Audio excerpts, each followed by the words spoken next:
ਹੁਣ ਤੱਕ ਜਿਹੜੀ ਅਸੀਂ ਫਲਸਫੇ ਦੀ ਤਾਰੀਖ ਤੇ ਗੱਲਬਾਤ ਕੀਤੀ ਹੈ ਔਰ ख़ास तौर ਤੇ ਜਿਹੜੀ ਲਹਿੰਦੇ ਤੇ ਜਾਂ ਵੈਸਟ ਦੇ ਫਲਸਫੇ ਤੇ ਜਿਹੜੀ ਗੱਲ ਕੀਤੀ ਹੈ ਉਹਦੇ ਵਿੱਚ ਜਿਹੜਾ ਆਪਣਾ ਐਟਮਿਸਟ ਜਿਹੜੇ ਸਕੂਲ ਸਨ, ਐਟਮਵਾਦੀ ਜਿਹੜੇ ਸਕੂਲ ਸਨ, ਉਹਨਾਂ ਤੋਂ ਵੱਖ ਬਾਕੀ ਜਿਹੜੇ ਸੀ ਉਹ ਸਾਰੇ ਖਿਆਲ ਪ੍ਰਸਤ ਸਨ।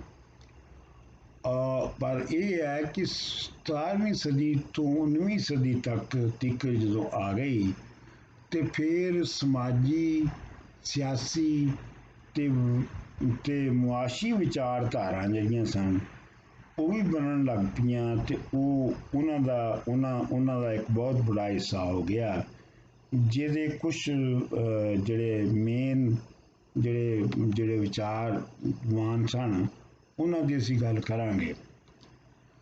ਜੇ ਅਸੀਂ ਪਹਿਲੇ ਖਿਆਲਵਾਦੀਆਂ ਵੱਲ ਜਾਈਏ, ਤਸੱਵਰਵਾਦੀਆਂ ਵੱਲ ਜਾਈਏ ਤੇ ਉਹਦੀ ਸਭ ਤੋਂ ਚੰਗੀ ਮਿਸਾਲ ਜਿਹੜੀ ਆ ਉਹ ਅਫਲਾਤੂਨ ਦੀ ਹੈ ਕਿ ਅਫਲਾਤੂਨ ਨੇ ਕਹਿੰਦਾ ਸੀ ਕਿ ਇਹ ਦੁਨੀਆ ਜਿਹੜੀ ਜਿਸ ਅਸੀਂ ਰਹਿ ਰਹੇ ਹਾਂ ਇਹ ਅਸਲੀ ਨਹੀਂ ਹੈਗੀ, ਅਸਲੀ ਦੁਨੀਆ ਇੱਕ ਹੋਰ ਹੈ ਜਿਹਨੂੰ ਕਿ ਮੈਟਾਫਿਜ਼ੀਕਲ ਵਰਲਡ ਜਾਂ ਟਰਾਂਸੈਂਡੈਂਟਲ ਵਰਲਡ ਕਹਿੰਦੇ ਸਨ ਤੇ ਉਹਦੀ ਵਿੱਚ ਜਿਹੜੀ ਸੁਪਰ ਹਿਊਮਨ ਬਾਡੀ ਹੈ ਉਹਨੂੰ ਅਸੀਂ ਟਰਾਂਸੈਂਡੈਂਟਲ ਬੀਇੰਗ ਕਹਿੰਦੇ ਸਾਂ।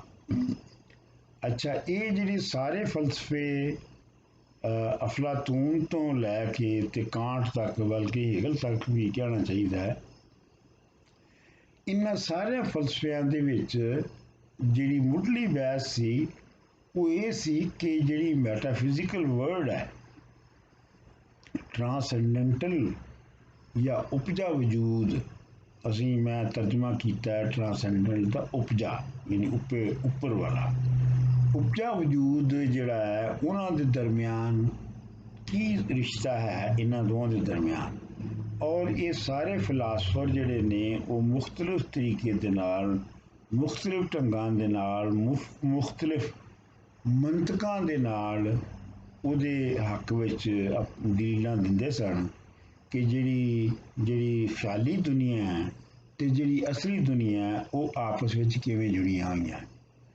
ਪਰ ਜਦੋਂ 16ਵੀਂ ਸਦੀ ਦੇ ਵਿੱਚ, 15ਵੀਂ ਤੋਂ 16ਵੀਂ ਸਦੀ ਦੇ ਵਿੱਚ ਜਦੋਂ ਸਾਇੰਸ ਜਿਹੜੀ ਹੈ ਉਹਦਾ ਸਾਇੰਸ ਦੇ ਨਾਲ ਚਾਨਣਵਾਦ ਜਾਂ ਐਨਲਾਈਟਨਮੈਂਟ ਆ ਗਈ ਤੇ ਉਹਦੇ ਨਾਲ ਫਿਰ ਇਹ ਬੰਦੇ ਨੂੰ ਯਕੀਨ ਹੋ ਗਿਆ ਕਿ ਬੰਦਾ ਆਪਣੇ ਆਪ ਵਿੱਚ ਇਕਾਈ ਹੈ, ਇੱਕ ਇੰਡੀਪੈਂਡੈਂਟ ਇਕਾਈ ਹੈ, ਆਜ਼ਾਦ ਇਕਾਈ ਹੈ, ਉਹ ਖੁਦ ਅਕਲ ਰਖਾਉਂਦਾ ਹੈ ਤੇ ਉਹ ਆਪਣੀ ਅਕਲੀ ਏਜੰਟ ਦੇ ਤੌਰ ਤੇ ਉਹ ਚੀਜ਼ਾਂ ਨੂੰ ਸਮਝ ਸਕਦਾ ਹੈ, ਉਹਨਾਂ ਨੂੰ ਬਦਲ ਸਕਦਾ ਹੈ, ਉਹਨਾਂ ਨੂੰ ਟਰਾਂਸਫਾਰਮ ਕਰ ਸਕਦਾ ਹੈ।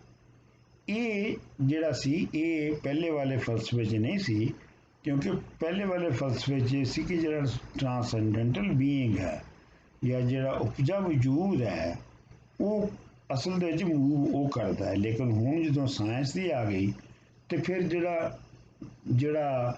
ਜਿਹੜਾ ਮੂਵ ਕਰਨ ਵਾਲਾ ਜਾਂ ਜਿਹੜਾ ਹਰਕਤ ਦੇਣ ਵਾਲਾ ਜਿਹੜਾ ਸੀ ਉਹ ਬੰਦਾ ਖੁਦ ਬਣ ਗਿਆ। ਔਰ ਇਹਦੇ ਵਿੱਚ ਮੈਂ ਸਮਝਦਾ ਕਿ ਜਿਹੜਾ ਸਪੀਨੋਜ਼ਾ ਨੇ ਜਿਵੇਂ ਖੁਦਾ ਤੇ ਬੰਦੇ ਨੂੰ ਇੱਕ ਹੀ ਕਹਿ ਕੇ ਸਾਇੰਸੀ ਅਸੂਲ ਦੀ ਜਿਵੇਂ ਉਹਨੇ ਪਕਿਆਈ ਕੀਤੀ, ਉਹਦੇ ਨਾਲ ਵੀ ਜਿਹੜਾ ਬੰਦਾ ਸੀ ਉਹਦੀ ਪਹਿਲ ਹੋ ਗਈ ਔਰ ਜਿਹੜੀ ਮੈਟਾਫਿਜ਼ੀਕਲ ਜਾਂ ਪੜਮਾਦੀਅਤ ਦੀ ਜਿਹੜੀ ਦੁਨੀਆ ਸੀ ਉਹ ਮੁੱਕ ਗਈ।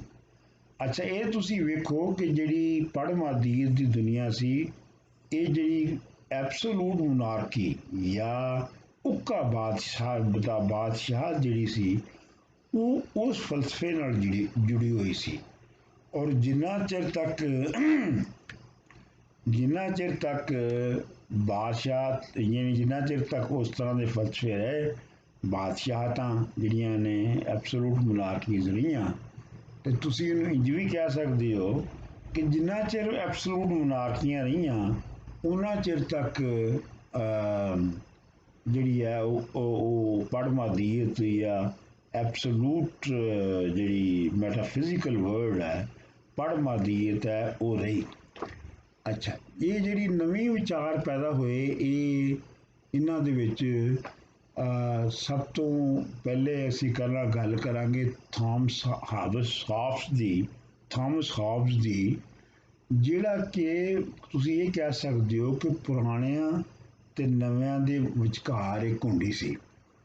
ਅੱਛਾ, ਉਹਦੇ ਤੇ ਵੀ ਚਾਨਣਵਾਦ ਦਾ ਅਸਰ ਸੀ, ਔਰ ਉਹਨੇ ਪਹਿਲੇ ਵਾਲਿਆਂ ਦੀ ਤਰ੍ਹਾਂ ਹੀ ਜਿਹੜੇ ਜਿਓਮੈਟਰੀ ਦੇ ਫਾਰਮੂਲਿਆਂ ਨਾਲ ਨਤੀਜੇ ਕੱਢਣ ਦੀ ਕੋਸ਼ਿਸ਼ ਕੀਤੀ, ਪਰ ਉਹ ਜਿਹੜਾ ਐਬਸੋਲੂਟ ਮੋਨਾਰਕੀ ਹੈ ਉਹਦਾ ਉਹ ਹਾਮੀ ਸੀ ਇਹਦੇ ਨਾਲ ਹੀ। ਲੇਕਿਨ ਉਹਦੀ ਜਿਹੜੀ ਐਬਸੋਲੂਟ ਮੋਨਾਰਕੀ ਨੂੰ ਸਾਬਤ ਕਰਨ ਦਾ ਜਿਹੜਾ ਢੰਗ ਸੀ ਉਹ ਪਹਿਲੇ ਨਾਲੋਂ ਬਹੁਤ ਵੱਖਰਾ ਸੀ।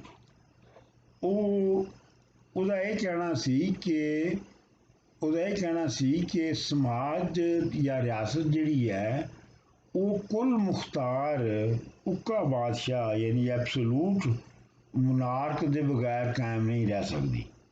ਇਸ ਦਾ ਇਹ ਨਤੀਜਾ ਕੱਢਿਆ ਗਿਆ ਜੋ ਬੰਦੇ ਦੇ ਜ਼ਾਤੀ ਹੱਕ ਨਹੀਂ ਹੁੰਦੇ, ਤੇ ਇਹ ਹੱਕ ਕੁੱਲ ਮੁਖਤਾਰ ਬਾਦਸ਼ਾਹ ਦੇ ਹੁੰਦੇ ਨੇ। ਇਹ ਕੁੱਲੀ ਹਾਕਮ ਜਿਹੜਾ ਹੈ ਉਹ ਕਿਸੇ ਵੀ ਬੰਦੇ ਦੇ ਕੋਲੋਂ ਕੋਈ ਵੀ ਸ਼ੈ ਲੈ ਸਕਦਾ ਹੈ। ਇਸ ਜਿਹੜੀ ਦਿਲਚਸਪ ਗੱਲ ਇਹ ਹੈ ਕਿ ਜਦੋਂ ਥਾਮਸ ਹਾਬਸ ਲਿਖ ਰਿਹਾ ਸੀ ਤੇ ਉਹਦਾ ਇੱਕ ਇਮੀਡੀਏਟ ਜਾਂ ਉਸ ਵੇਲੇ ਦੇ ਨਾਲ ਵੀ ਸੀ ਕਿ ਉਸ ਵੇਲੇ ਜਿਹੜਾ ਬਰਤਾਨੀਆ ਦਾ ਬਾਦਸ਼ਾਹ ਚਾਰਲਸ ਅਵਲ ਸੀ ਉਹ ਟੈਕਸ ਵਧਾਉਣਾ ਚਾਹੁੰਦਾ ਸੀ, ਤੇ ਉਹ ਪਾਰਲੀਮੈਂਟ ਜਿਹੜੀ ਹੈ ਉਹ ਟੈਕਸ ਵਧਾਉਣ ਦੇ ਉੱਤੇ ਤਿਆਰ ਨਹੀਂ ਸੀ ਹੈਗੀ। ਤੇ ਇਸ ਵਾਸਤੇ ਥਾਮਸ ਹਾਬਸ ਜਿਹੜਾ ਸੀ ਉਹ ਚੂੰਕਿ ਬਾਦਸ਼ਾਹ ਦਾ ਹਾਮੀ ਸੀ, ਇਸ ਲਈ ਉਹਨੇ ਇਹ ਦਲੀਲ ਦਿੱਤੀ ਕਿ ਬਈ ਜਿਹੜਾ ਕੁੱਲ ਮੁਖਤਾਰ ਬਾਦਸ਼ਾਹ ਹੈ ਉਹਦਾ ਹੱਕ ਹੈ ਕਿ ਉਹ ਇਹ ਕਰ ਲਵੇ। ਅੱਛਾ, ਜਿਹੜੀ ਥਾਮਸ ਹਾਬਸ ਦੀ ਇਹ ਸਾਰੀਆਂ ਗੱਲਾਂ ਜਿਹੜੀਆਂ ਨੇ ਉਹਦੀ ਇੱਕ ਮੁੱਢਲੀ ਕਿਤਾਬ ਹੈਗੀ ਆ ਲਿਵਾਥਨ, LEVIATHAN। ਉਹਦੇ ਵਿੱਚ ਉਹਨੇ ਆਪਣੀ ਪੂਰੀ ਵਿਚਾਰਧਾਰਾ ਜਿਹੜੀ ਹੈ ਪੂਰੀ ਤਰ੍ਹਾਂ ਬਿਆਨ ਕੀਤੀ। ਅੱਛਾ, ਇਸ ਵਿੱਚ ਹਾਬਸ ਜਿਹੜਾ ਹੈ ਉਹ ਰਿਆਸਤ ਦੇ ਮੁੱਢ ਦਾ ਨਜ਼ਰੀਆ ਤੇ ਅਜਿਹੀ ਹਕੂਮਤ ਕਾਇਮ ਕਰਨ ਦੀ ਗੱਲ ਕਰਦਾ ਹੈ ਜਿਹੜੀ ਅਖਲਾਕੀਆਤ ਦੀ ਸਾਇੰਸ ਦੇ ਅਸੂਲਾਂ ਦੇ ਮੁਤਾਬਕ ਹੋਵੇ। ਹੁਣ ਅਖਲਾਕੀਆਤ ਜਿਹੜੀ ਗੱਲ ਹੈਗੀ ਹੈ, ਅਖਲਾਕੀਆਤ ਵੀ ਉਸ ਮੈਟਾਫਿਜ਼ਿਕਸ ਦੇ ਨਾਲ ਜੁੜੀ ਹੋਈ ਸੀ, ਬਾਦਸ਼ਾਹ ਦੇ ਨਾਲ ਜੁੜੀ, ਜਿਹਦੀ ਅਸੀਂ ਪਹਿਲੇ ਜ਼ਿਕਰ ਕਰ ਸਕੇ ਹਾਂ।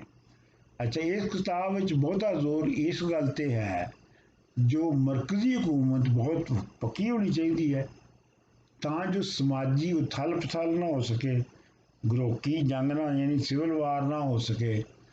ਤੇ ਹਾਬਸ ਇਸ ਮਫਰੂਜ਼ੇ ਤੋਂ ਸ਼ੁਰੂ ਕਰਦਾ ਸੀ ਜੋ ਹਕੂਮਤ ਤੋਂ ਬਿਨਾਂ ਬੰਦੇ ਫਿਤਰਤੀ ਜਾਂ ਕੁਦਰਤੀ ਹਾਲਤ ਵਿੱਚ ਹੋਣਗੇ ਤੇ ਹਰ ਬੰਦਾ ਹਰ ਸ਼ੈ ਤੇ ਆਪਣਾ ਹੱਕ ਜਿਤਾਵੇਗਾ, ਤੇ ਉਹ ਇਹਨੂੰ ਇੰਜ ਕਹਿੰਦਾ ਸੀ ਕਿ ਇਹ ਸਭ ਦੇ ਨਾਲ ਹੀ ਜੰਗ ਹੋਏਗੀ।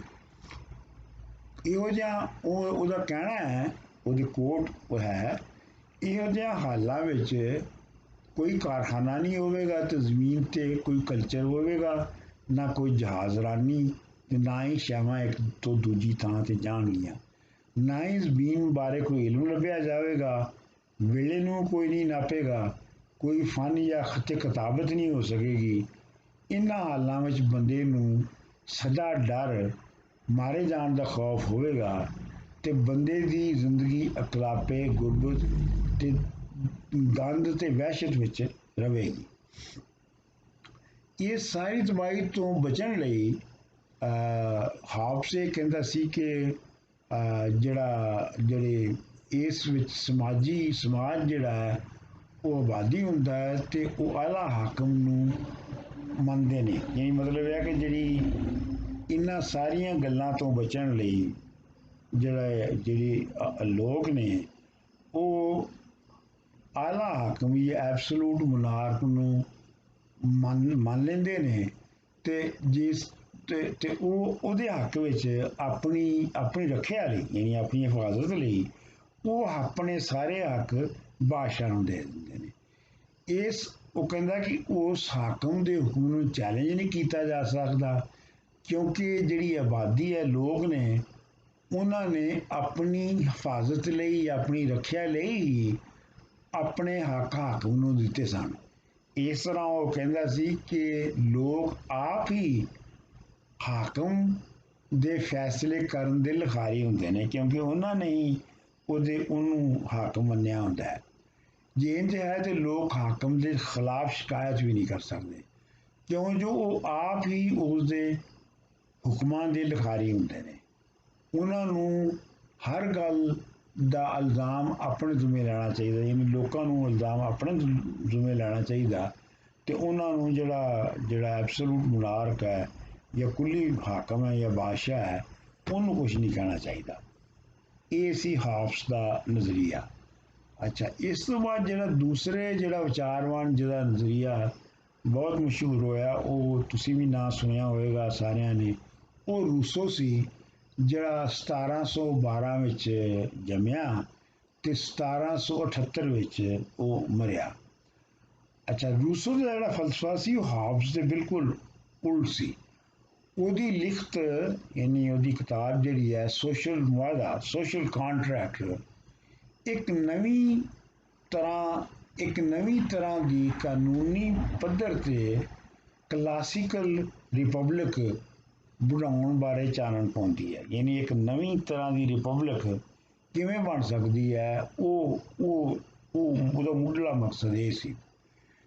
ਇਹ ਕਿਤਾਬ ਜਿਹੜੀ ਇਹਦੀ ਸੀ ਰੂਸੋ ਦੀ, ਇਹ 1792 ਵਿੱਚ ਛਪੀ ਤੇ ਇਸ ਦਾ ਯੂਰਪ ਦੀ ਸੋਚ ਦੇ ਉੱਤੇ ਬਹੁਤ ਹੀ ਅਸਰ ਹੋਇਆ। ਬਲਕਿ ਬਹੁਤ ਸਾਰੇ ਲੋਕ ਇਹ ਕਹਿੰਦੇ ਨੇ ਕਿ ਜਿਹੜਾ ਫਰਾਂਸ ਦਾ ਇਨਕਲਾਬ ਸੀ, ਉਹਦੇ ਵਿੱਚ ਰੂਸੋ ਦੀ ਜਿਹੜੀ ਫਲਸਫਾ ਸੀ ਜਾਂ ਰੂਸੋ ਦਾ ਜਿਹੜਾ ਸੋਸ਼ਲ ਥਾਟ ਸੀ, ਸਮਾਜੀ ਵਿਚਾਰ ਸੀ, ਉਹਦਾ ਬਹੁਤ ਹਿੱਸਾ ਸੀ। ਉਹਦੀ ਬੜੀ ਮਸ਼ਹੂਰ ਇਹ ਕਹਿਣੀ ਹੈ ਕਿ ਬੰਦਾ ਆਜ਼ਾਦ ਜੰਮਦਾ ਹੈ ਤੇ ਹਰ ਥਾਂ ਤੇ ਸੰਗਲਾਂ ਵਿੱਚ ਬੰਨਿਆ ਹੋਇਆ ਹੈ। ਉਹ ਜੋ ਆਪਣੇ ਆਪ ਨੂੰ ਦੂਜਿਆਂ ਦਾ ਮਾਲਕ ਸਮਝਦੇ ਹਨ, ਉਹ ਸਭ ਤੋਂ ਬਹੁਤੇ ਗੁਲਾਮ ਹੈ। ਮਤਲਬ ਜਿਹੜਾ ਬੰਦਾ ਦੂਜੇ ਨੂੰ ਗੁਲਾਮ ਕਰਦਾ ਹੈ, ਉਹ ਅਸਲ ਦੇ ਵਿੱਚ ਆਪ ਵੀ ਉਹ ਗੁਲਾਮੀ ਦੇ ਵਿੱਚ ਹੀ ਚਲਾ ਜਾਂਦਾ ਹੈ। ਰੂਸੋ ਦਾ ਇਹ ਕਹਿਣਾ ਸੀ ਕਿ ਫਿਤਰਤ ਦੀ ਹਾਲਤ ਵਿੱਚ ਕੋਈ ਕਾਨੂੰਨ ਤੇ ਅਖਲਾਕਿਆਤ ਨਹੀਂ ਸੀ। ਇਹ ਹਾਲਤ ਬੰਦੇ ਨੇ ਲਾਜ਼ਮੀ ਸਾਂਝ ਲਈ ਛੱਡ ਦਿੱਤੀ।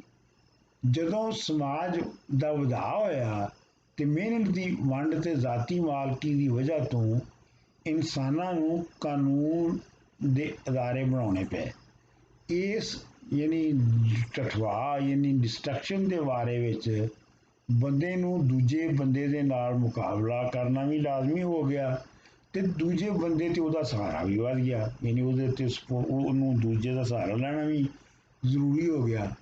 ਅੱਛਾ, ਉਹ ਕਹਿੰਦਾ ਹੈ ਕਿ ਇਸ ਦੋਹਰੇ ਭਾਰ ਨਾਲ ਬੰਦੇ ਦਾ ਆਪਣਾ ਤੇ ਆਪਣੀ ਆਜ਼ਾਦੀ ਦਾ ਬਚਾਅ ਔਖਾ ਹੋ ਗਿਆ। ਰੂਸੋ ਦੇ ਮੁਤਾਬਕ ਇੱਕ ਸਮਾਜ ਵਿੱਚ ਇਕੱਠੇ ਰਹਿਣ ਲਈ ਇੱਕ ਅਜਿਹਾ ਸਮਾਜੀ ਮੁਆਹਦਾ ਹੋ ਸਕਦਾ ਹੈ ਜੋ ਬੰਦਾ ਆਪਣਾ ਫਿਤਰੀ ਹੱਕ ਤੇ ਆਜ਼ਾਦੀ ਰੱਖ ਸਕਦਾ ਹੈ। ਮਤਲਬ ਇਹ ਹੈ ਕਿ ਇਹ ਇੰਝ ਹੈ ਜੋ ਬੰਦਾ ਲੋਕਾਂ ਦੀ ਆਮ ਇੱਛਾ ਦੇ ਸਾਹਮਣੇ, ਆਮ ਇੱਛਾ ਦਾ ਮਤਲਬ ਹੈ ਜਨਰਲ ਵਿਲ, ਅਵਾਮੀ ਵਿਲ, ਪੀਪਲਸ ਵਿਲ ਜਾਂ ਜਨਰਲ ਵਿਲ, ਉਹਨਾਂ ਬੰਦਿਆਂ ਦੀ ਜਿਹੜੀ ਇਹ ਆਮ ਇੱਛਾ ਜਿਹੜੀ ਹੈ ਉਹਦੇ ਸਾਹਮਣੇ ਝੁਕੇ ਤੇ ਦੂਜੇ ਬੰਦੇ ਦੀ ਇੱਛਾ ਦੇ ਦਬਾਅ ਤੋਂ ਬਚ ਸਕਦਾ ਹੈ। ਤੇ ਇਸ ਗੱਲ ਨੂੰ ਵੀ ਪੱਕਾ ਕਰਦਾ ਹੈ ਜੋ ਸਾਰੇ ਇਸ ਦਾ ਹੁਕਮ ਮੰਨਣ, ਯਾਨੀ ਜਿਹੜੀ ਜਨਰਲ ਇੱਛਾ ਹੈ, ਜੋ ਕਾਨੂੰਨ ਸਭ ਦਾ ਸਾਂਝਾ ਲਿਖਿਆ ਹੁੰਦਾ ਹੈ। ਰੂਸੋ ਦੀ ਦਲੀਲ ਹੈ ਜੋ ਹਾਕਮੀਅਤ ਤੇ ਲੋਕਾਂ ਦੇ ਹੱਥ ਵਿੱਚ ਹੋਣੀ ਚਾਹੀਦੀ ਹੈ, ਪਰ ਉਹ ਹਾਕਮੀਅਤ ਤੇ ਗੌਰਮੈਂਟ ਦੇ ਵਿੱਚ ਫਰਕ ਕਰਦਾ ਹੈ। ਉਹਦਾ ਇਹ ਕਹਿਣਾ ਹੈ ਕਿ ਜਿਹੜੀ ਗੌਰਮੈਂਟ ਹੁੰਦੀ ਹੈ ਉਹਦੇ ਵਿੱਚ ਜੱਜ, ਮੈਜਿਸਟ੍ਰੇਟ, ਇਸ ਤਰ੍ਹਾਂ ਦੇ ਲੋਕ ਹੁੰਦੇ ਨੇ ਜਿਹੜੇ ਕਿ ਆਮ ਇੱਛਾ ਜਿਹੜੀ ਹੈ, ਪੀਪਲਸ ਵਿਲ ਜਿਹੜੀ ਹੈ, ਉਹਨੂੰ ਅਮਲੀ ਸ਼ਕਲ ਦਿੰਦੇ ਨੇ। ਅੱਛਾ, ਤੇ ਰੂਸੋ ਇਸ ਗੱਲ ਦਾ ਵੀ ਮੁਖਾਲਫ ਸੀ। ਅੱਛਾ ਜੀ, ਉਹ ਜੋ ਹਾਕਮੀਅਤ ਚੁਣੀਆਂ ਅਸੈਂਬਲੀਆਂ ਰਾਹੀਂ ਅਮਲ ਵਿੱਚ ਲਿਆਉਣ, ਉਹ ਸ਼ਹਿਰੀ ਅਸਲ ਦੇ ਵਿੱਚ ਜਿਹੜਾ ਰੂਸੋ ਦਾ ਮੇਨ ਮਸਲਾ ਸੀ, ਰੂਸੋ ਜਿਹੜਾ ਇੱਕ ਸ਼ਹਿਰੀ ਰਿਆਸਤ ਦੀ ਗੱਲ ਕਰ ਰਿਹਾ ਸੀ, ਜਿਵੇਂ ਜਿਨੇਵਾ ਉਸ ਵੇਲੇ ਸੀ। ਉਹਦਾ ਜਿਹੜਾ ਫਲਸਫਾ ਸੀ ਉਹ ਪੂਰੇ ਫਰਾਂਸ ਦੇ ਜਿਹੜਾ ਮੁਲਕ ਦੇ ਲੈਵਲ ਦੇ ਉੱਤੇ ਉਹ ਜਿਹੜਾ ਸੀ ਉਹ ਕੰਮ ਨਹੀਂ ਸੀ ਕਰਦਾ। ਆਮ ਇੱਛਾ ਰੂਸੋ ਦੇ ਨਿਜ਼ਾਮ ਵਿੱਚ ਮੁੱਢਲੀ ਹੈ, ਪਰ ਇਹ ਨਿਤਰੀ ਹੋਈ ਵੀ ਨਹੀਂ ਹੈ ਤੇ ਇਸ ਤੇ ਬੜੇ ਝੇੜੇ ਨੇ। ਕੁਝ ਤਫਸੀਰਕਾਰ ਇਸ ਨੂੰ ਮਜ਼ਦੂਰਾਂ ਦੀ ਡਿਕਟੇਟਰਸ਼ਿਪ ਜਾਂ ਸ਼ਹਿਰੀ ਗਰੀਬਾਂ ਦਾ ਨਾਜ਼ਰ ਜਬਰੀ ਨਿਜ਼ਾਮ ਕਹਿੰਦੇ ਨੇ। ਰੂਸੋ ਦਾ ਲੇਕਿਨ ਪਰ ਇਹ ਹੈ ਕਿ ਇਹ ਕਹਿ ਸਕਦੇ ਹਾਂ ਕਿ ਰੂਸੋ ਦਾ ਮੁੱਢੋਂ ਇਹ ਮਤਲਬ ਨਹੀਂ ਸੀ ਹੈਗਾ, ਕਿਉਂ ਜੋ ਉਹ ਸਿਆਸੀ ਮੁਆਸ਼ੀਅਤ ਦੇ ਵਰਤਾਰੇ ਵਿੱਚ ਇਹ ਕਹਿ ਹਟਿਆ ਸੀ ਕਿ ਆਮ ਇੱਛਾ ਜਿਹੜੀ ਜਨਰਲ ਵਿਲ ਹੈ ਉਹ ਬੰਦੇ ਨੂੰ ਮਜਮੇ ਦੇ ਅਜ਼ਾਬ ਤੋਂ ਬਚਾਉਂਦੀ ਹੈ। ਉਹਨੂੰ ਇਹ ਵੀ ਇਲਮ ਸੀ ਜੋ ਬੰਦੇ ਆਪਣੀ ਖੁਦਗਰਜ਼ੀ ਤੇ ਆਪਣੇ ਗਰੋਹਾਂ ਦੇ ਫਾਇਦੇ ਲਈ ਦਬਾਅ ਪਾਵਣਗੇ, ਇਸ ਲਈ ਉਹ ਇਸ ਗੱਲ ਤੇ ਜ਼ੋਰ ਪਾਉਂਦਾ ਸੀ ਜੋ ਹਰ ਬੰਦਾ ਆਮ ਇੱਛਾ ਨੂੰ ਮੰਨੇ ਤੇ ਤਾਂ ਹੀ ਉਸ ਤੇ ਅਮਲ ਹੋ ਸਕਦਾ ਹੈ। ਮਤਲਬ ਹਰ ਬੰਦਾ ਆਮ ਇੱਛਾ ਨੂੰ ਮੰਨੇ ਤੇ ਤਾਂ ਆਮ ਇੱਛਾ ਜਿਹੜੀ ਹੈ ਉਹ ਇਨਸਾਨਾਂ ਨੂੰ ਜੋੜ ਸਕਦੀ ਹੈ। ਇਹ ਤੇ ਰੂਸੋ ਸੀ। ਇਸ ਤੋਂ ਬਾਅਦ ਜਿਹੜਾ ਸਭ ਤੋਂ ਵੱਡਾ ਜਿਹੜਾ ਵਿਚਾਰਵਾਨ ਜਿਹਨੇ ਇੱਕ ਨਵੇਂ ਇਲਮ ਦਾ ਮੁੱਢ ਰੱਖਿਆ ਉਹ ਐਡਮ ਸਮਿਥ ਸੀ। ਐਡਮ ਸਮਿਥ 1723 ਵਿੱਚ ਜੰਮਿਆ ਸੀ ਤੇ 1790 ਵਿੱਚ ਉਹ ਮੁੱਕਿਆ ਸੀ। ਅੱਛਾ, ਹੁਣ ਇਹ ਹੈ ਕਿ 18ਵੀਂ ਸਦੀ ਤੱਕ ਆਉਂਦਿਆਂ ਬੰਦੇ ਦੀ ਕਰਤ ਤੇ ਚੀਜ਼ਾਂ ਦੇ ਬਣਾਏ ਜਾਂ ਪੈਦਾ ਕੀਤੇ ਜਾਣ ਬਾਰੇ ਗੱਲ ਸ਼ੁਰੂ ਹੋ ਚੁੱਕੀ ਸੀ। ਮਤਲਬ ਜਿਹੜੀ ਇਕਨੋਮਿਕ ਪ੍ਰੋਡਕਸ਼ਨ ਆ ਉਹਦੀ ਗੱਲ ਸ਼ੁਰੂ ਹੋ ਚੁੱਕੀ ਸੀ। ਅੱਛਾ, ਕੁਝ ਫਲਸਫੀਆਂ ਨੇ ਵੀ ਪੈਦਾਵਾਰੀ ਅਮਲ ਬਾਰੇ ਲਿਖਣਾ ਸ਼ੁਰੂ ਕਰ ਦਿੱਤਾ ਸੀ। ਕੁਦਰਤ ਦੀਆਂ ਦਿੱਤੀਆਂ ਹੋਈਆਂ ਛਾਵਾਂ ਵਿੱਚ ਕਦਰ ਬੰਦੇ ਦੀ ਮਿਹਨਤ ਨਾਲ ਹੁੰਦੀ ਹੈ, ਇਹ ਵੀ ਗੱਲ ਹੋ ਰਹੀ ਸੀ। ਪਰ ਸਭ ਤੋਂ ਭਾਰੂ ਇਹੋ ਖਿਆਲ ਸੀ ਜੋ ਕੋਈ ਉਤਲੀ ਹਸਤੀ ਚੀਜ਼ਾਂ ਪੈਦਾ ਕਰਨ ਦਾ ਪ੍ਰਬੰਧ ਕਰ ਰਹੀ ਹੈ। ਮਤਲਬ ਇਹ ਹੈ ਕਿ ਉਹਦੇ ਵਿੱਚ ਬੰਦੇ ਨੂੰ ਮੁੱਢ ਨਹੀਂ ਸੀ ਮੰਨਿਆ ਜਾਂਦਾ ਇਸ ਇਲਮ ਦੇ ਵਿੱਚ, ਉਹਦੇ 'ਚ ਉਤਲੀ ਹਸਤੀ ਨੂੰ ਇਸੇ ਵਿਚਾਰ ਹੇਠ, ਯਾਨੀ ਇਸ ਤਰ੍ਹਾਂ ਜੇ ਬੰਦਾ ਨਹੀਂ ਹੈ ਮੁੱਢ, ਤੇ ਇਹਦੇ ਵਿੱਚ ਮੰਨਿਆ ਜਾਂਦਾ ਸੀ ਕਿ ਇਸ ਵਿਚਾਰ ਵਿੱਚ ਜਾਨਵਰਾਂ ਨੂੰ ਤੇ ਕਰਤ ਕਰਨ ਵਾਲੇ ਬੰਦਿਆਂ ਨੂੰ, ਯਾਨੀ ਮਜ਼ਦੂਰ ਤੇ ਕਿਸਾਨਾਂ ਤੇ ਜਿਹੜੇ ਕੰਮ ਕਰਦੇ ਨੇ ਉਹਨਾਂ ਨੂੰ ਇੱਕੋ ਖਾਨੇ ਵਿੱਚ ਰੱਖ ਕੇ ਵੇਖਿਆ ਜਾਂਦਾ ਸੀ। ਬੰਦੇ ਦੀ ਛਾਵਾਂ ਬਣਾਉਣ, ਜਮਾਉਣ ਤੇ ਘੜਨ ਨੂੰ ਵੱਖਰਾ ਰੱਖ ਕੇ ਨਹੀਂ ਸੀ ਵੇਖਿਆ ਜਾਂਦਾ। ਆਦਮ ਸਮਿਥ ਜਿਹੜਾ ਹੈ ਉਹਦੀ ਦੇਣ ਇਹ ਸੀ ਜੋ ਉਸ ਨੇ ਫਲਸਫੇ ਵਿੱਚ ਪੈਦਾਵਾਰੀ ਅਮਲ ਨੂੰ ਨਿਖੇੜਨਾ ਸ਼ੁਰੂ ਕੀਤਾ, ਜਿਹੜਾ ਅੱਗੇ ਜਾ ਕੇ ਮੁਆਸ਼ੀਆਤ ਦਾ ਇਲਮ ਬਣਿਆ। ਆਦਮ ਸਮਿਥ ਵੀ ਫਲਸਫੀ ਸੀ ਤੇ ਬੇਸਿਕਲੀ ਤੇ ਉਹ ਅਖਲਾਕੀਆਤ ਯਾਨੀ ਐਥਿਕਸ ਦਾ ਪ੍ਰੋਫੈਸਰ ਸੀ, ਔਰ ਉਹਦਾ ਖਿਆਲ ਸੀ ਕਿ ਜਿਹੜੀ ਉਹਦੀ ਐਥਿਕਸ ਤੇ ਲਿਖਤਾਂ ਨੇ ਉਹ ਸਭ ਤੋਂ ਵਧੀਆ ਨੇ। ਪਰ ਵਕਤ ਨੇ ਸਾਬਤ ਕੀਤਾ ਕਿ ਉਹਦੀ ਜਿਹੜੀ ਮੁਆਸ਼ੀਆਤ ਤੇ ਕਿਤਾਬ ਸੀ, an inquiry into the nature and causes of the wealth of nation, ਇਹ ਜਿਹੜੀ ਹੈ ਇਹਨੇ ਉਹਨੂੰ ਜ਼ਿੰਦਾ ਰੱਖਿਆ ਹੈ। ਆਦਮ ਸਮਿਥ ਦਾ ਮੁੱਢਲਾ ਨਜ਼ਰੀਆ ਇਹ ਹੈ ਕਿ ਹਰ ਬੰਦਾ ਆਪਣੇ ਮੁਆਸ਼ੇ ਲਈ, ਆਪਣੀ ਮਾਦੀ ਮੁਆਸ਼ੀ ਲਈ, ਆਪਣੇ ਮੁਆਸ਼ੀ ਮਫਾਦ ਲਈ ਕੰਮ ਕਰਦਾ ਹੈ। ਉਹਦਾ ਕਹਿਣਾ ਹੈ ਜੋ ਬੰਦਾ ਨਾ ਇਹ ਸੋਚ ਕੇ ਕੰਮ ਕਰਦਾ ਹੈ ਕਿਸੇ ਨੂੰ ਇਹਦਾ ਕੋਈ ਫਾਇਦਾ ਹੋਏਗਾ ਜਾਂ ਕਿਸੇ ਨੂੰ ਇਹਦਾ ਕੋਈ ਨੁਕਸਾਨ, ਉਹ ਸਿਰਫ ਆਪਣੇ ਫਾਇਦੇ ਨੂੰ ਸਾਹਮਣੇ ਰੱਖਦਾ ਹੈ। ਪਰ ਉਹ ਕਹਿੰਦਾ ਹੈ ਕਿ ਜਦੋਂ ਉਹ ਆਪਣੇ ਲਈ ਕਰ ਰਿਹਾ ਹੁੰਦਾ ਹੈ, ਆਪਣੇ ਫਾਇਦੇ ਲਈ ਕਰ ਰਿਹਾ ਹੁੰਦਾ, ਕਿਸੇ ਦਾ ਨੁਕਸਾਨ ਫਾਇਦੇ ਲਈ ਨਹੀਂ ਕਰ ਰਿਹਾ ਹੁੰਦਾ, ਤੇ ਉਹ ਸਾਰਿਆਂ ਦਾ ਉਹਦੇ ਵਿੱਚ ਫਾਇਦਾ ਹੋ ਰਿਹਾ ਹੁੰਦਾ ਹੈ, ਜਿਹਨੂੰ ਉਹ ਆਪਣਾ ਲੁਕਿਆ ਹੋਇਆ ਹੱਥ ਕਹਿੰਦਾ, ਯਾਨੀ ਇਨਵਿਜ਼ੀਬਲ ਹੈਂਡ ਜਿਹਦਾ ਉਹ ਨਾਂ ਦਿੰਦਾ ਹੈ। ਇਹਨੂੰ ਇਨਵਿਜ਼ੀਬਲ ਹੈਂਡ ਨੂੰ ਕਲਾਸੀਕਲ ਜਿਹੜੀ ਮੁਆਸ਼ੀਆਤ ਹੈ ਉਹਦੇ ਵਿੱਚ ਬਹੁਤ ਮੰਨਿਆ ਜਾਂਦਾ ਹੈ। ਉਸ ਦਾ ਕਹਿਣਾ ਹੈ ਕਿ ਜਦੋਂ ਕੋਈ ਸਰਮਾਇਆਦਾਰ ਮਿੱਲ ਜਾਂ ਫੈਕਟਰੀ ਲਾਉਂਦਾ ਹੈ ਤੇ ਉਹ ਪਿਓਰਲੀ ਆਪਣੇ ਮੁਨਾਫੇ ਲਈ ਲਾਉਂਦਾ ਹੈ, ਉਹਦਾ ਲੋਕਾਂ ਦਾ ਭਲਾ ਕਰਨ ਦਾ ਕੋਈ ਖਿਆਲ ਨਹੀਂ ਹੁੰਦਾ। ਬਲਕਿ ਉਹ ਇੱਥੋਂ ਤੱਕ ਕਹਿੰਦਾ ਹੈ ਕਿ ਜੇ ਉਹ ਲੋਕ ਜਿਨ੍ਹਾਂ ਨੇ ਲੋਕਾਂ ਦਾ ਭਲਾ ਕਰਨ ਲਈ ਜੇ ਉਹਨਾਂ ਨੇ ਫੈਕਟਰੀਆਂ ਜਾਂ ਮਿੱਲਾਂ ਲਾਈਆਂ ਤੇ ਉਹਦਾ ਨੁਕਸਾਨ ਹੀ ਹੋਇਆ, ਉਹਦਾ ਫਾਇਦਾ ਕੋਈ ਨਹੀਂ ਹੋਇਆ। ਤੇ ਉਹ ਇਸ ਨੂੰ ਜਿਹੜਾ ਲੁਕਿਆ ਹੱਥ ਹੈ ਜਾਂ ਕਿਵੇਂ ਬੰਦੇ ਦੀ ਆਪਣੀ ਜਿਹੜੀ ਮੁਆਸ਼ੀ ਮਫਾਦ ਲਈ ਕੀਤਾ ਗਿਆ ਕੰਮ ਹੈ, ਉਹ ਕਿਵੇਂ ਲੁਕਿਆ ਹੱਥ ਜਾਂ ਕਿਵੇਂ ਦੂਜਿਆਂ ਲਈ ਫਾਇਦਾ ਹੁੰਦਾ ਹੈ, ਤੇ ਉਹਦੇ ਬਾਰੇ ਚ ਕਹਿੰਦਾ ਹੈ ਕਿ ਇਹ ਕਸਾਈ ਕਲਾਲ ਨਹੀਂ ਸ਼ਰਾਬ ਕੱਢਣ ਵਾਲਾ ਜਾਂ ਤਨੂਰ ਵਾਲੇ ਦੀ ਮਿਹਰਬਾਨੀ ਨਹੀਂ ਜੋ ਸਾਨੂੰ ਖਾਣਾ ਮਿਲਦਾ ਹੈ, ਉਹ ਇਹ ਆਪਣੇ ਫਾਇਦੇ ਜਾਂ ਲਾਭ ਲਈ ਕਰ ਰਹੇ ਹੁੰਦੇ ਨੇ। ਅਸੀਂ ਜਦ ਆਪਣੇ ਆਪ ਨਾਲ ਇਸ ਬਾਰੇ ਗੱਲ ਕਰ ਰਹੇ ਹੁੰਦੇ ਹਾਂ ਕਿ ਅਸੀਂ ਉਹਨਾਂ ਦੀ ਇਨਸਾਨੀ ਦੀ ਥਾਂ ਆਪ ਚਾਹਣ ਦੀ ਗੱਲ ਕਰ ਰਹੇ ਹੁੰਦੇ ਹਾਂ। ਅਸੀਂ ਆਪਣੀਆਂ ਲੋੜਾਂ ਦੀ ਨਹੀਂ, ਉਹਨਾਂ ਦੇ ਮੁਨਾਫੇ ਦੀ ਗੱਲ ਕਰ ਰਹੇ ਹੁੰਦੇ ਹਾਂ। ਮਤਲਬ ਇਹ ਹੈ ਕਿ ਉਹ ਮੁਨਾਫੇ ਲਈ ਕਰਦੇ ਨੇ, ਉਹਨਾਂ ਦਾ ਕੋਈ ਮਕਸਦ ਕਿਸੇ ਦਾ ਭਲਾ ਜਾਂ ਬੁਰਾ ਕਰਨਾ ਨਹੀਂ ਹੁੰਦਾ। ਸਮਿਥ ਦਾ ਇਸ ਗੱਲ ਤੇ ਈਮਾਨ ਸੀ ਜੋ ਬੰਦਾ ਇਨਸਾਫ ਦੇ ਨਿਜ਼ਾਮ ਵਿੱਚ ਆਪਣੇ ਲਈ ਆਪਣੇ ਫਾਇਦੇ ਲਈ ਕੰਮ ਕਰਦਾ ਹੈ ਤਾਂ ਉਹਦੇ 'ਚ ਸਮਾਜ ਦਾ ਵੀ ਫਾਇਦਾ ਹੁੰਦਾ ਹੈ। ਤੇ ਉਹ ਇਹ ਕਹਿੰਦਾ ਹੈ ਕਿ ਇਸ ਤਰ੍ਹਾਂ ਮੰਡੀ ਖੁੱਲੀ ਮੰਡੀ ਵਿੱਚ ਪੈਦਾਵਾਰ ਕਰਕੇ ਵੇਚਣ ਨਾਲ ਚੀਜ਼ਾਂ ਦਾ ਮੁੱਲ ਘੱਟ ਹੋ ਜਾਂਦਾ ਹੈ ਤੇ ਰੰਗਾ ਰੰਗ ਦੀਆਂ ਛਾਂ ਬਣਨ ਲੱਗ ਪੈਂਦੀਆਂ। ਸਮਿਥ ਜਿਹੜਾ ਹੈ ਉਹ ਖੁੱਲੀ ਮੰਡੀ ਦੀ ਗੱਲ ਕਰਦਿਆਂ ਸਰਮਾਇਆਦਾਰਾਂ ਦੀ ਸਾਜ਼ਿਸ਼ਾਂ ਉਹਨਾਂ ਦੇ ਗੱਠਜੋੜ ਦੀ ਵੀ ਗੱਲ ਕਰਦਾ, ਔਰ ਇਹ ਵੀ ਕਹਿੰਦਾ ਹੈ ਕਿ ਹੋ ਸਕਦਾ ਹੈ ਕਿ ਉਹ ਰਲ ਕੇ ਤੇ ਕੀਮਤਾਂ ਜਿਹੜੀਆਂ ਨੇ ਉਹਨਾਂ ਨੂੰ ਬੰਨ੍ਹ ਦੇਣ, ਔਰ ਜਾਂ ਇਹ ਹੈ ਕਿ ਉਹ ਕਾਨੂੰਨ ਸਾਜ਼ੀ ਦੇ ਉੱਤੇ ਵੀ ਅਸਰ ਪਾਉਣ। ਇਸ ਵਿੱਚ ਬਾਰੇ 'ਚ ਲੋਕਾਂ ਨੂੰ ਬੜਾ ਹੋਸ਼ਮੰਦ ਰਹਿਣਾ ਚਾਹੀਦਾ।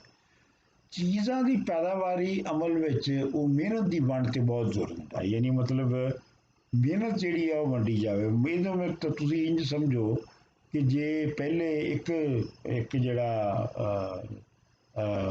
ਇੱਕ ਜਿਹੜਾ ਸ਼ੂ ਮੇਕਰ ਸੀ, ਉਹ ਇੱਕ ਜੁੱਤੀ ਆਪੇ ਸਾਰੀ ਬਣਾਉਂਦਾ ਸੀ, ਤੇ ਜਿਹੜੀ ਮਿਹਨਤ ਦੀ ਵੰਡ ਦੇ ਨਾਲ ਉਹ ਇੱਕ ਜੁੱਤੀ ਕਈਆਂ ਹਿੱਸਿਆਂ 'ਚ ਬਣਨੀ ਸ਼ੁਰੂ ਹੋਈ। ਕੋਈ ਤਲਾ ਬਣਾਉਣ ਲੱਗ ਪਿਆ, ਕੂਸਰਾ ਬਣਾਉਣ ਲੱਗ ਪਿਆ, ਵਗੈਰਾ ਵਗੈਰਾ। ਇਹਨੂੰ ਕਹਿੰਦੇ ਨੇ ਮਿਹਨਤ ਦੀ ਵੰਡ। ਉਹ ਮਿਹਨਤ ਨੂੰ ਪੈਦਾਵਾਰੀ ਢੰਗ ਵਿੱਚ ਵਰਤਣ ਤੇ ਜ਼ੋਰ ਦਿੰਦਾ ਸੀ। ਉਹ ਫਰਾਂਸੀਸੀ ਸੂਝਵਾਨ ਫਰਾਂਸਿਸ ਕੁਇੰਸੇ ਨੂੰ ਬਹੁਤ ਮੰਨਦਾ ਸੀ ਤੇ ਉਸੇ ਦੇ ਖਿਆਲ ਨੂੰ ਹੀ ਅੱਗੇ ਵਧਾਉਂਦਿਆਂ ਕਹਿੰਦਾ ਸੀ ਕਿ ਜਿਹੜੇ ਗੈਰ ਪੈਦਾਵਾਰੀ ਸ਼ੋਬੇ ਨੇ ਉਹਨਾਂ ਵਿੱਚੋਂ ਜਿਹੜੀ ਸਰਮਾਇਆਕਾਰੀ ਆ ਉਹਨੂੰ ਕੱਢ ਕੇ ਤੇ ਜਿਹੜੇ ਪੈਦਾਵਾਰੀ ਸ਼ੋਬੇ ਆ ਉਹਨਾਂ ਵਿੱਚ ਲਾਉਣੀ ਚਾਹੀਦੀ ਹੈ। ਤੇ ਪੈਦਾਵਾਰੀ ਮਿਹਨਤ ਨੂੰ ਹੋਰ ਫਾਇਦਾਮੰਦ ਬਣਾਉਣ ਲਈ ਮਿਹਨਤ ਦੀ ਹੋਰ ਵਧੇਰੇ ਵੰਡ ਹੋਣੀ ਚਾਹੀਦੀ ਹੈ। ਮਤਲਬ ਜਿਹੜੇ ਫੰਕਸ਼ਨ ਨੇ ਮਜ਼ੀਦ ਵੰਡੇ ਜਾਣੇ ਚਾਹੀਦੇ ਨੇ। ਉਹਦੇ ਮੁਤਾਬਕ ਮਿਹਨਤ ਦੀ ਵਧੇਰ ਵੰਡ ਨਾਲ ਪੈਦਾਵਾਰ ਵਧੇਗੀ ਤੇ ਕੀਮਤਾਂ ਹੋਰ ਥੱਲੇ ਆਉਣਗੀਆਂ। ਉਹਦੀ ਪੇਸ਼ਗੋਈ ਸੀ ਜੋ ਬਰਤਾਨੀਆ ਦੁਨੀਆ ਦੀ ਵਰਕਸ਼ਾਪ ਬਣੇਗਾ, ਜਿਸ ਵਿੱਚ ਸ਼ੈਵਾਂ ਵਧੇਰੇ ਪੈਦਾ ਹੋਣਗੀਆਂ ਤੇ ਉਹਨਾਂ ਦੀਆਂ ਘੱਟ ਕੀਮਤਾਂ ਪਾਰੋਂ ਬਰਤਾਨੀਆ ਦਾ ਹੋਰ ਕੋਈ ਮੁਕਾਬਲਾ ਨਹੀਂ ਕਰ ਸਕੇਗਾ। ਐਡਮ ਸਮਿਥ ਦੇ ਨਜ਼ਰੀਏ ਦੇ ਮੁਤਾਬਕ ਤਾਰੀਖੀ ਮੁਇਸ਼ਤ 4 ਮੰਜ਼ਲਾਂ ਤੋਂ ਲੰਘੀ ਹੈ। ਇਹਨਾਂ ਵਿੱਚ ਪਹਿਲਾ ਸ਼ਿਕਾਰ ਦਾ ਜ਼ਮਾਨਾ ਸੀ, ਦੂਜਾ ਚਰਵਾਲ ਯਾਨੀ ਮਤਲਬ ਡੰਗਰ ਪਾਲਣ ਦਾ, ਤੀਜਾ ਐਗਰੀਕਲਚਰ ਯਾਨੀ ਵਾਈ ਬੀਜੀ, ਤੇ ਚੌਥਾ ਵਪਾਰ ਦਾ। ਇਹ ਨਜ਼ਰੀਆ 18ਵੀਂ ਸਦੀ ਦੇ ਵਿਚਕਾਰ ਤੋਂ ਅੱਗੇ ਸਕਾਟਿਸ਼ ਤੇ ਫਰਾਂਸੀਸੀ ਲਿਖਾਰੀਆਂ ਵਿੱਚ ਫੈਲ ਰਿਹਾ ਸੀ। ਚਾਰਲ ਅਥਾਨਸੇ ਨੇ ਇਹਦੇ ਵਿੱਚ 5ਵੀਂ ਮੰਜ਼ਿਲ ਸ਼ਾਮਲ ਕੀਤੀ, ਯਾਨੀ ਖੁਰਾਕ ਇਕੱਠਾ ਕਰਨ ਦੀ ਵੀ ਇੱਕ ਮੰਜ਼ਿਲ ਸੀ। ਇਸ ਨਜ਼ਰੀਏ ਤੇ ਮੁੱਢਲੀ ਬਿਆਸ ਇਹੋ ਹੀ ਹੈ ਜੋ ਜੇ ਤਾਰੀਖ ਜਿਹੜੀ ਹੈ ਉਹ ਇਹਨਾਂ ਮੰਜ਼ਿਲਾਂ ਤੋਂ ਲਾਜ਼ਮੀ ਲੰਘਦੀ ਹੈ, ਇਹਦਾ ਮਤਲਬ ਹੈ ਕਿ ਬੰਦੇ ਦੇ ਵਸ ਵਿੱਚ ਕੋਈ ਬਹੁਤੀ ਚੀਜ਼ ਨਹੀਂ ਹੈਗੀ, ਕਿਉਂਕਿ ਜੇ ਉਹ ਸ਼ਿਕਾਰ ਦੀ ਮੰਜ਼ਿਲ ਤੇ ਹੈ ਤੇ ਉਹ ਉਂਝ ਨਹੀਂ ਸੋਚ ਸਕਦਾ ਜਿਵੇਂ ਵਪਾਰ ਦੇ ਮੁਆਸ਼ਰੇ ਵਿੱਚ ਸੋਚਿਆ ਜਾਂਦਾ ਹੈ। ਇਹਦੀ ਜਿਹੜੀ ਹੈ ਉਹ ਹੈ। ਅੱਛਾ, ਇਸ ਤੋਂ ਬਾਅਦ ਇੱਕ ਹੋਰ ਮੁਇਸ਼ਦਾਨ ਸਮਝ ਲਓ ਸਸਮੰਡੀ ਸੀ, ਜਾਨ ਚਾਰਲਸ ਲਿਓਨਾਰਡ ਸਸਮੰਡੀ। ਇਹ 1773 ਵਿੱਚ ਪੈਦਾ ਹੋਇਆ ਤੇ 1842 ਵਿੱਚ ਦੇ ਵਿੱਚ ਮਰਿਆ। ਇਹਦਾ ਬਹੁਤਾ ਜ਼ਿਆਦਾ ਜ਼ਿਕਰ ਨਹੀਂ ਤੁਸੀਂ ਸੁਣਿਆ ਹੋਵੇਗਾ। ਤੇ ਆਮ ਤੌਰ ਤੇ ਮੀਸ਼ਦਾਨ ਵੀ ਇਹਦਾ ਜ਼ਿਕਰ ਘੱਟ ਹੀ ਕਰਦੇ ਨੇ, ਕਲਾਸਾਂ 'ਚ ਵੀ ਘੱਟ ਪੜ੍ਹਾਇਆ ਜਾਂਦਾ ਹੈ।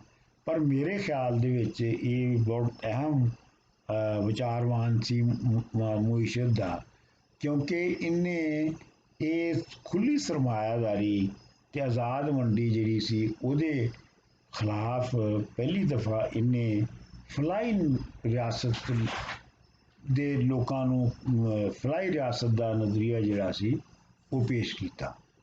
ਉਹਨਾਂ ਪਹਿਲੇ ਸੂਝਵਾਨਾਂ ਵਿੱਚੋਂ ਜਿਨ੍ਹਾਂ ਨੇ ਇਹ ਉਹਨਾਂ ਪਹਿਲੇ ਸੂਝਵਾਨਾਂ ਵਿੱਚੋਂ ਸੀ ਜਿਨ੍ਹਾਂ ਨੇ ਬੇਰੁਜ਼ਗਾਰੀ ਦੀ ਇੰਸ਼ੋਰੈਂਸ, ਬਿਮਾਰੀ ਲਈ ਅਮਦਾਦ, ਪ੍ਰੋਗਰੈਸਿਵ ਟੈਕਸਸ ਤੇ ਮਿੱਥੇ ਘੰਟਿਆਂ ਯਾਨੀ ਮਤਲਬ ਜਿਹੜਾ ਮਿਹਨਤ ਦੇ ਵਕਤ ਹੈ ਉਹ ਮਿਥਿਆ ਹੋਣਾ ਚਾਹੀਦਾ ਹੈ ਤੇ ਇਹ ਤੇ ਪੈਨਸ਼ਨ ਸਕੀਮ ਹੋਣੀਆਂ ਚਾਹੀਦੀਆਂ ਨੇ।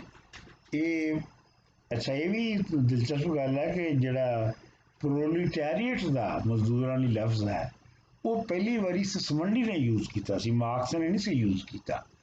ਮਾਰਕਸ ਦੀ ਜਿਹੜੀ ਮਾਰਕਸ ਨੇ ਜਿਹੜੀ ਜਿਹੜੀ ਵੋਕੈਬਲਰੀ ਵਰਤੀ ਉਹਦੇ ਵਿੱਚ ਬਹੁਤ ਸਾਰੀ ਸਸਮੰਡੀ ਤੋਂ ਲਈ ਗਈ ਸੀ। ਬਤੌਰ ਮੁਈਸ਼ਦਾਨ ਦੇ ਸਸਮੰਡੀ ਇਨਸਾਨੀ ਹੱਕਾਂ ਦੇ ਪੱਖ ਤੇ ਉਸ ਵੇਲੇ ਦੇ ਵਿਚਾਰਧਾਰਾ ਦੇ ਖਿਲਾਫ ਗੱਲ ਕਰਦਾ ਸੀ। ਉਸ ਦਾ ਕਹਿਣਾ ਸੀ ਜੋ ਮੁਈਸ਼ਦ ਦੀ ਸਾਇੰਸ ਵਿੱਚ ਦੌਲਤ ਵਧਾਉਣ ਦੇ ਵਸੀਲਿਆਂ ਤੇ ਹੀ ਸਾਰੀ ਗੱਲ ਹੁੰਦੀ ਹੈ ਤੇ ਦੌਲਤ ਨਾਲ ਇਨਸਾਨੀ ਖੁਸ਼ੀ ਲਿਆਉਣ ਦਾ ਮਤਲਬ ਇਨਸਾਨਾਂ ਦੀ ਫਲਾਹ ਦਾ ਕੋਈ ਜ਼ਿਕਰ ਨਹੀਂ ਹੁੰਦਾ। ਤੇ ਉਸ ਨੇ ਕਲਾਸੀਕਲ ਮੁਈਸ਼ਦਾਨ JB ਸੇ ਤੇ ਡੇਵਿਡ ਰਿਕਾਰਡੋ ਵਗੈਰਾ ਦੇ ਉੱਤੇ ਬੜੀ ਹੀ ਤਨਕੀਦ ਕੀਤੀ, ਜਿਹੜੇ ਕਿ ਇਹ ਕਹਿੰਦੇ ਸਨ ਕਿ ਮੰਡੀ ਦਾ ਨਿਜ਼ਾਮ ਸਭ ਤੋਂ ਬਿਹਤਰ ਹੈ ਔਰ ਮੰਡੀ ਜਿਹੜੀ ਹੈ ਉਹ ਆਪ ਹੀ ਬੈਲੈਂਸ ਕਰ ਲੈਂਦੀ ਹੈ, ਯਾਨੀ ਉਹਦੇ 'ਚ ਇਕੁਇਲਿਬਰੀਅਮ ਆ ਜਾਂਦਾ ਹੈ। ਸਸਮੰਡੀ ਦਾ ਮੰਨਣਾ ਸੀ ਜੋ ਮੁਆਸ਼ੀ ਸੰਕਟ ਦੀ ਜੜ ਮੁਆਸ਼ੀ ਨਿਜ਼ਾਮ ਦੀ ਬਣਤਰ ਦੀ ਬਜਾਏ ਸਮਾਜੀ ਮਸਲੇ ਹਨ। ਯਾਨੀ ਮਤਲਬ ਜਿਹੜੇ ਮੁਆਸ਼ੀ ਮਸਲੇ ਤੁਹਾਨੂੰ ਨਜ਼ਰ ਆਉਂਦੇ ਨੇ ਅਸਲ ਦੇ ਵਿੱਚ ਉਹ ਸਮਾਜੀ ਹੁੰਦੇ ਨੇ। ਇਸ ਤਰ੍ਹਾਂ ਉਹ ਤਬਕਿਆਂ ਦੀ ਵੰਡ ਨੂੰ ਵੀ ਵਿਗਾੜ ਦਾ ਜ਼ਿੰਮੇਦਾਰ ਸਮਝਣ ਵਿੱਚ ਮਾਰਕਸ ਨਾਲੋਂ ਪਹਿਲੇ ਸੀਗਾ। ਉਹ ਆਜ਼ਾਦ ਮੁਕਾਬਲੇ ਦੇ ਕਸੀਦੇ ਪੜ੍ਹਨ ਦੇ ਖਿਲਾਫ ਵੀ ਸੀ ਤੇ ਪਰ ਉਹ ਜ਼ਾਤੀ ਮਾਲਕੀ ਦੇ ਹੱਕ ਵਿੱਚ ਸੀ। ਉਹ ਮੁਈਸ਼ਦ ਦੇ ਵਿੱਚ ਵੇਲੇ ਨਾਲ ਆਉਣ ਵਾਲੇ ਮੁਆਸ਼ੀ ਸੰਕਟਾਂ ਯਾਨੀ ਮੁਆਸ਼ੀ ਜਿਹੜੇ ਇਕਨੋਮਿਕ ਕ੍ਰਾਈਸਿਸ ਨੇ ਉਹਨਾਂ ਦੇ ਜਿਹੜੇ ਸਾਈਕਲਸ ਨੇ ਉਹਨਾਂ ਉੱਤੇ ਵੀ ਉਹਨੇ ਪਹਿਲੀ ਵਾਰੀ ਗੱਲ ਸ਼ੁਰੂ ਕੀਤੀ ਸੀ। ਉਹਦੇ ਜ਼ਿਹਨ ਦੇ ਵਿੱਚ ਇਹ ਸੀਗਾ ਜਾਂ ਉਹਨੇ ਇਹ ਕਿਹਾ ਕਿ ਜਿਹੜੀ ਕੁੱਲ ਪੈਦਾਵਾਰ ਹੈ, ਜਮ੍ਹਾਂ ਪੈਦਾਵਾਰ ਹੈ, ਉਹ ਲੋਕਾਂ ਦੀ ਲੋੜਾਂ ਤੋਂ ਵੱਧ ਹੋ ਸਕਦੀ ਹੈ ਕਿਉਂਕਿ ਜਿਹੜੇ ਸਰਮਾਇਆਦਾਰ ਨੇ ਉਹਨਾਂ ਨੂੰ ਇੱਕ ਦੂਜੇ ਨੂੰ ਨਹੀਂ ਪਤਾ ਹੁੰਦਾ ਕਿ ਦੂਜਾ ਕੀ ਪੈਦਾ ਕਰ ਰਿਹਾ ਹੈ। ਇਸ ਨਤੀਜੇ ਵਿੱਚ ਉਹਨਾਂ ਨੂੰ ਇੱਕ ਦੂਜੇ ਨਾਲ ਮੁਕਾਬਲਾ ਕਰਨਾ ਪੈਂਦਾ ਹੈ, ਕੀਮਤਾਂ ਘੱਟ ਕਰਨੀਆਂ ਪੈ ਜਾਂਦੀਆਂ ਨੇ। ਇਸ ਕਰਕੇ ਉਹ ਮਜ਼ਦੂਰਾਂ ਦੀਆਂ ਤਨਖਾਹਾਂ ਘਟਾਉਣਗੇ, ਮਤਲਬ ਜਦੋਂ ਮੁਕਾਬਲੇ ਦੇ ਵਿੱਚ ਚੀਜ਼ਾਂ ਦੀਆਂ ਕੀਮਤਾਂ ਘੱਟ ਗਈਆਂ ਤੇ ਫਿਰ ਉਹਦੇ ਨਾਲ ਮੁਨਾਫਾ ਘੱਟ ਗਿਆ ਤੇ ਮੁਨਾਫਾ ਜਦੋਂ ਘਟਿਆ ਤਾਂ ਉਹਨਾਂ ਨੇ ਮਜ਼ਦੂਰਾਂ ਦੀਆਂ ਤਨਖਾਹਾਂ ਘਟਾਈਆਂ। ਜਦੋਂ ਮਜ਼ਦੂਰਾਂ ਦੀ ਤਨਖਾਹ ਘਟੇਗੀ ਤੇ ਉਹ ਘੱਟ ਖਰੀਦਣਗੇ ਤੇ ਜਦੋਂ ਘੱਟ ਖਰੀਦਣਗੇ ਤੇ ਫਿਰ ਹੋਰ ਘੱਟ ਪੈਦਾ ਹੋਏਗਾ ਤੇ ਇਸ ਤਰੀਕੇ ਨਾਲ ਜਿਹੜਾ ਚੱਕਰ ਚੱਲੇਗਾ ਉਹਦੇ ਨਾਲ ਮੁਆਸ਼ੀ ਬੁਹਰਾਨ ਪੈਦਾ ਹੋਏਗਾ। ਆਖਰ ਦੇ ਉੱਤੇ ਮੈਂ ਗੱਲ ਕਰਨਾ ਚਾਹੁੰਦਾ ਹਾਂ ਡੇਵਿਡ ਰਿਕਾਰਡੋ ਦੀ। ਡੇਵਿਡ ਰਿਕਾਰਡੋ ਵੀ ਬੜਾ ਦਿਲਚਸਪ ਆਦਮੀ ਸੀ। ਉਹਦਾ ਪਿਓ ਇੱਕ ਖਾਂਦਾ ਪੀਂਦਾ ਸਟਾਕ ਬ੍ਰੋਕਰ ਸੀ। ਉਹਦਾ ਟੱਬਰ ਸਫਾਰਡਕ ਯਹੂਦੀਆਂ ਦਾ ਸੀ ਜਿਹੜਾ ਪੁਰਤਗਾਲ ਨੂੰ ਛੱਡ ਕੇ ਲੰਦਨ ਆਇਆ ਸੀ। ਰਿਕਾਰਡੋ ਨੇ 14 ਸਾਲਾਂ ਦੀ ਉਮਰ ਵਿੱਚ ਆਪਣੇ ਪਿਓ ਨਾਲ ਹੀ ਕੰਮ ਕਰਨਾ ਸ਼ੁਰੂ ਕਰਤਾ, ਪਰ ਜਦੋਂ 21 ਸਾਲਾਂ ਦਾ ਹੋਇਆ ਤੇ ਉਹਨੂੰ ਇੱਕ ਕੁੜੀ ਪਰਸੇਲਾ ਐਨ ਵਿਲਕਸਨ ਨਾਲ ਮੁਹੱਬਤ ਹੋ ਗਈ। ਉਹਦੇ ਨਾਲ ਨੱਸ ਗਿਆ ਤੇ ਉਹਨੇ ਯਹੂਦੀਅਤ ਛੱਡ ਕੇ ਤੇ ਈਸਾਈ ਹੋ ਗਿਆ ਤੇ ਉਹਦੇ ਪਿਓ ਨੇ ਉਸ ਤੋਂ ਬਾਅਦ ਉਹਦੇ ਨਾਲ ਕੋਈ ਗੱਲ ਨਹੀਂ ਕੀਤੀ। ਪਰ ਤੁਸੀਂ ਇਹ ਵੇਖੋ ਕਿ ਉਹਨੇ 1823 ਵਿੱਚ ਵਾਟਰਲੂ ਦੀ ਜਿਹੜੀ ਜੰਗ ਸੀ, ਜਿਹੜੀ ਨਪੋਲੀਅਨ ਨੇ ਲੜੀ ਸੀ, ਵਾਟਰਲੂ ਦੀ ਜੰਗ ਵਿੱਚ ਉਹਨੇ ਸੱਟੇਬਾਜ਼ੀ ਕੀਤੀ ਤੇ ਉਹਦੇ ਵਿੱਚ ਉਹਨੇ 10 ਲੱਖ ਸਟਰਲਿੰਗ 10 ਲੱਖ ਪਾਉਂਡ ਜਿਹੜੇ ਨੇ ਉਹ ਕਮਾਏ ਔਰ ਉਸ ਤੋਂ ਬਾਅਦ ਉਹ ਰਿਟਾਇਰ ਹੋ ਗਿਆ। ਤੇ ਫਿਰ ਉਹਨੇ 4000 ਪਾਉਂਡ ਦੇ ਕੇ ਤੇ ਜਿਹੜਾ ਬਰਤਾਨੀਆ ਦਾ ਹਾਊਸ ਆਫ ਲਾਰਡ ਸੀ ਉਹਦੀ ਉਹਦੀ ਇੱਕ ਸੀਟ ਖਰੀਦ ਲਈ ਤੇ ਫਿਰ ਉਹ ਉਹਦੇ ਵਿੱਚ ਹੀ ਰਿਹਾ। ਅੱਛਾ, ਜਿਹੜਾ ਰਿਕਾਰਡੋ ਦਾ ਸਭ ਤੋਂ ਮੁੱਢਲਾ ਨਜ਼ਰੀਆ ਹੈ ਉਹ ਵੱਧ ਕਦਰ ਦਾ ਹੈ, ਵਾਧੂ ਕਦਰ ਦਾ, ਯਾਨੀ ਮਤਲਬ ਸਰਪਲਸ ਪ੍ਰੋਡਕਸ਼ਨ ਦਾ। ਉਹ ਇਹ ਨਜ਼ਰੀਆ ਹੈ ਜੋ ਹਰ ਸ਼ੈ ਦੀ ਕਦਰ ਮਿਹਨਤ ਜਾਂ ਮਜ਼ਦੂਰ ਦੇ ਹੱਥੋਂ ਪੈਦਾ ਹੁੰਦੀ ਹੈ। ਜ਼ਮੀਨ ਦੀ, ਲੋਹੇ ਜਾਂ ਕਿਸੇ ਹੋਰ ਖਾਮ ਸ਼ੈ ਦੀ ਆਪਣੀ ਕੋਈ ਕਦਰ ਨਹੀਂ ਹੈ, ਜਿਵੇਂ ਹਵਾ ਦੀ ਕੋਈ ਕਦਰ ਨਹੀਂ ਹੈ। ਪਰ ਜਦ ਮਜ਼ਦੂਰ ਜ਼ਮੀਨ ਜਾਂ ਲੋਹੇ ਤੋਂ ਕੋਈ ਚੀਜ਼ ਬਣਾਉਂਦਾ ਹੈ ਤੇ ਉਹਦੀ ਕਦਰ ਹੋ ਜਾਂਦੀ ਹੈ, ਜਿਹਦੀ ਕੀਮਤ ਪੈਂਦੀ ਹੈ। ਉਸ ਦਾ ਇਹ ਕਹਿਣਾ ਸੀ ਜੋ ਤਬਾਦਲੇ ਵਿੱਚ ਦੋ ਚੀਜ਼ਾਂ ਦੀ ਕੀਮਤ ਇਸ ਬੁਨਿਆਦ ਤੇ ਤੈਅ ਹੁੰਦੀ ਹੈ ਕਿ ਕਿਹੜੀ ਚੀਜ਼ ਦੇ ਬਣਾਉਣ ਵਿੱਚ ਕਿੰਨੀ ਮਿਹਨਤ ਲੱਗੀ ਹੈ। ਜਿਹਦੇ ਵਿੱਚ ਘੱਟ ਲੱਗੇਗੀ ਉਹਦੀ ਕੀਮਤ ਘੱਟ ਹੋਵੇਗੀ, ਕਿ ਜਿਹਦੇ ਜ਼ਿਆਦਾ ਲੱਗੀ ਉਹ 'ਚ ਜ਼ਿਆਦਾ ਹੋਵੇਗੀ। ਉਹਦਾ ਇਹ ਖਿਆਲ ਸੀਗਾ ਕਿ ਜਿਹੜੀ ਚੀਜ਼ਾਂ ਦੇ ਵਿੱਚ ਕਦਰ ਪੈਦਾ ਹੁੰਦੀ ਹੈ ਉਹ ਮਜ਼ਦੂਰ ਦੀ ਮਿਹਨਤ ਤੋਂ ਵੱਖ ਕੁਛ ਨਹੀਂ ਹੁੰਦੀ। ਉਸਨੇ ਆਪਣੇ ਕਿਰਾਏ ਤੇ ਮੁਨਾਫੇ ਦਾ ਇਸੇ ਤੇ ਉਸਨੇ ਆਪਣੇ ਕਿਰਾਏ ਤੇ ਮੁਨਾਫੇ ਦਾ ਨਜ਼ਰੀਆ ਬਣਾਇਆ।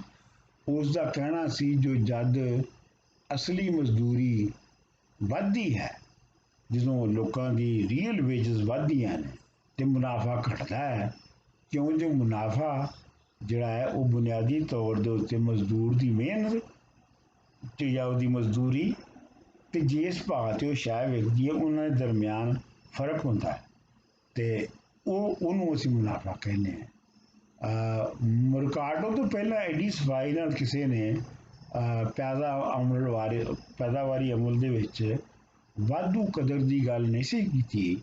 ਇਸ ਗੱਲ ਵਿੱਚ ਬਹੁਤ ਸਾਰਿਆਂ ਨੇ ਸੈਨਤਾਂ ਮਾਰੀਆਂ ਸਨ, ਬਲਕਿ ਇਬਨ ਖਲਦੂਨ ਨੇ ਵੀ ਇਹਦੇ ਬਾਰੇ ਦੇ ਵਿੱਚ ਇਸ਼ਾਰੇ ਕੀਤੇ ਸਨ। ਪਰ ਜਿਵੇਂ ਉਹਨੂੰ ਬਕਾਇਦਾ ਇੱਕ ਨਿਜ਼ਾਮ ਦੇ ਤੌਰ ਤੇ ਸਰਪਲਸ ਪ੍ਰੋਡਕਸ਼ਨ ਨੂੰ ਜਿਵੇਂ ਬਿਆਨ ਕੀਤਾ ਇਹਨੇ ਰਿਕਾਰਡੋ ਨੇ, ਉਵੇਂ ਪਹਿਲੇ ਕਦੀ ਬਿਆਨ ਨਹੀਂ ਸੀ ਹੋਇਆ। ਤੇ ਇਸੇ ਦੀ ਜਿਹੜੀ ਵਾਧੂ ਪੈਦਾਵਾਰ ਸੀ, ਇਹਨੂੰ ਹੀ ਲੈ ਕੇ ਅੱਗੇ ਤੇ ਮਾਰਕਸ ਨੇ ਜਿਹੜਾ ਸੀ ਉਹ ਆਪਣਾ ਨਿਜ਼ਾਮ ਬਣਾਇਆ। ਹੁਣ ਇੱਥੇ ਮੈਂ ਗੱਲ ਖਤਮ ਕਰਾਂਗਾ, ਕਾਫੀ ਲੰਮੀ ਹੋ ਗਈ ਗੱਲ, ਤੇ ਅਗਲੀ ਵਾਰੀ ਅਸੀਂ ਮਾਰਕਸ ਤੋਂ ਗੱਲ ਸ਼ੁਰੂ ਕਰਾਂਗੇ ਔਰ ਮੇਰਾ ਖਿਆਲ ਹੈ ਕਿ 2-3 ਨਸ਼ਿਸਤਾਂ ਦੇ ਵਿੱਚ ਉਹ ਗੱਲ ਹੋਵੇਗੀ। ਮਿਹਰਬਾਨੀ।